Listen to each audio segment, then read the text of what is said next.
It's been a few weeks since we last checked in on the frogs, and today we're going to do so for the last time, because today we're going to be taking them back to the pond where I got them from and releasing them back into the wild. So welcome to the final episode of this year's Frog Watch.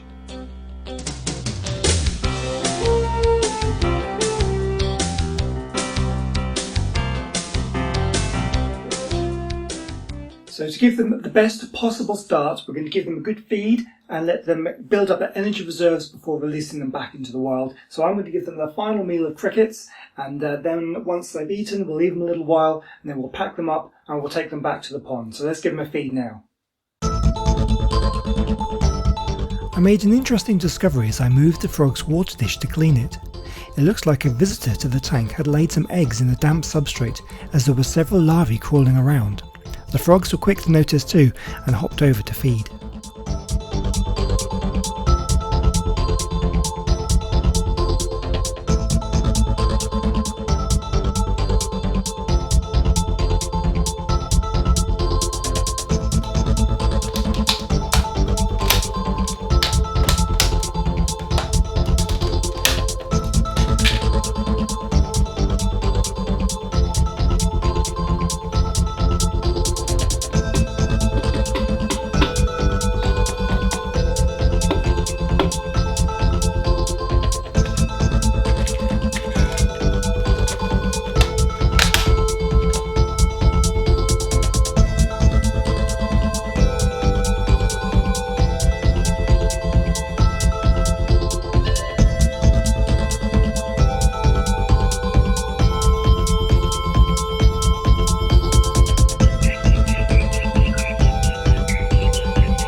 Okay, so now that they've been fed, it's time to take them back to the pond and say our goodbyes.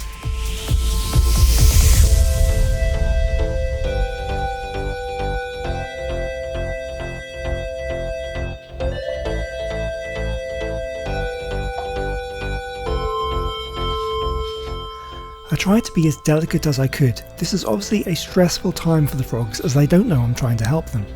I was surprised to discover a nervous frog will squeak quite loudly. Have a listen. Oh, they squeak. So after a good few minutes battling with the frogs, I had finally managed to round them all up. Now to take them back to the pond.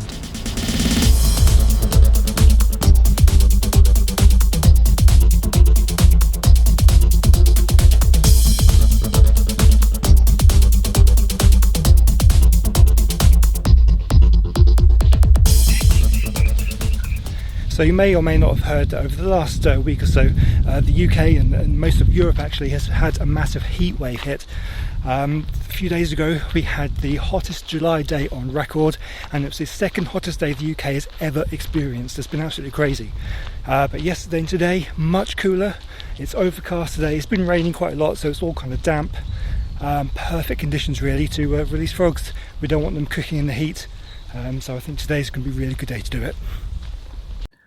What I like to try and do is to find an area next to a good emergent zone. We've got the water of the pond over this way, but behind me there's bushes, there's long grass, lots of vegetation, and that's called an emergent zone. So when the tadpoles turn into frogs and they naturally come out of the water, they'll move into an area of good cover, so lots of long grass and bushes, which is exactly what I've got behind me. So I'm going to release them just on the edge of the pond here, so they can choose to go into the water or into the vegetation, wherever they feel like they need to go. It's entirely up to them, and we'll let nature take its course, and hopefully they're able to survive to adulthood, and they'll be back here in a few years to start the generation of their own.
Well, that's it for this year's series of Frog Watch. That's it for 2019. Thank you so much for joining me on this journey, and I really hope you've enjoyed it as much as I have.